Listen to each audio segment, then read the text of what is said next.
October 28. பாம்பு கடி.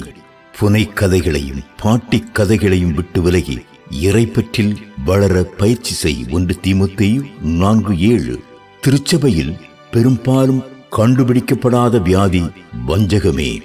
வஞ்சகத்தின் கொடுமை என்னவெனில், வஞ்சிக்கப்பட்டவர்களுக்கு அவர்கள் வஞ்சிக்கப்பட்டிருக்கிறார்கள் என்பது தெரியாது. இந்த யுகத்தின் இறுதியை நாம் நெருங்க வஞ்சிக்கப்பட்டவர்களின் எண்ணிக்கை உயர்ந்து கொண்டே இருக்கிறது.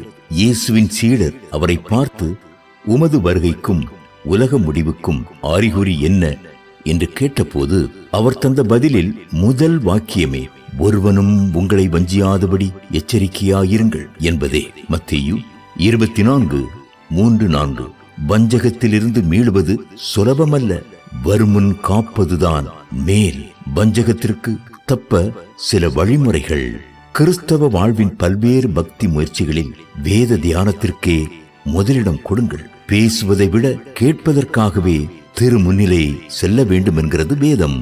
பிரசங்கி 5:1. கடவுள் எல்லாவற்றையும் விட, தமது பெயர் புகழையும் விட தமது வார்த்தையை மேன்மைப்படுத்தி உள்ளார். சங்கீதம் 138:2. நீங்கள் தேவனோடு தனித்து செலவிடுவது 1 மணி நேரமாயிருக்கும் என்றால் அதில் 40 நிமிடங்களை வேத தியானத்திற்கும் 20 நிமிடங்களை துதிப்பதற்கும் வேண்டுவதற்கும் செலவிடுங்கள். வசன தியானம் எவ்வளவு முக்கியம் என்பதையே இங்கு வலியுறுத்துகிறேன்.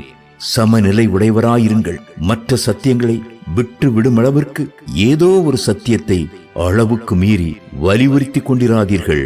தெய்வீக சத்தியத்தின் குறிப்பிட்ட பகுதி ஒன்றை ஒருபுற சாய்வாக வலியுறுத்துவதே பெருவாரியான வஞ்சகத்திற்கு மூல காரணம். எனவேதான் கடவுள் திருச்சபைக்கு பல வகை ஊழியங்களை வரமளித்துள்ளார். அப்போஸ்தல தரிசனத்தோடும் தீர்க்க தரிசன கண்ணோட்டத்தோடும் சுவிசேஷ தாகத்தோடும் மெய்ப்பனின் பாரத்தோடும் போதகனின் அறிவோடும் உங்களுக்கு நீங்கள் இணைப்பு ஏற்படுத்திக் கொள்ள வேண்டும். இவ்விதம் எல்லாவற்றிலும் நீங்கள் வளராவிடில் பிசாசின் தந்திரங்களில் சிக்கிக் கொள்வது திண்ணமே. வேதத்திற்கு அப்பாற்பட்ட வெளிப்பாடுகள் மற்றும் அனுபவங்கள் மீதுள்ள நாட்டத்தை அகற்றுங்கள். கடவுளுக்கு பிரியமான வாழ்க்கை வாழ்வதற்கு திருமறையில் தெளிவாய் வெளிப்படுத்தப்பட்டு உள்ளவையே போதும். ரகசியங்கள் இறைவனுக்குரியவை. உபாகமம் 29:29. வேதத்திற்கு அப்பாற்பட்டவற்றை தோண்டி துருவுவது தேவனின் ஆழங்களுக்கு உங்களை எடுத்து செல்வதற்கு பதிலாக சாத்தானின் ஆழங்களில் உங்களை போட்டுவிடும். அடைப்பை பிடுங்குகிறவனை பாம்பு கடிக்கும். பிரசங்கி 10:8. பில்லி சூனியம் சம்பந்தப்பட்ட எதற்கும் ஒதுங்கி ஓடிவிடுங்கள். இவைகளுக்கு பின் பொல்லாத ஆவிகள் உண்டு. உபாகமம்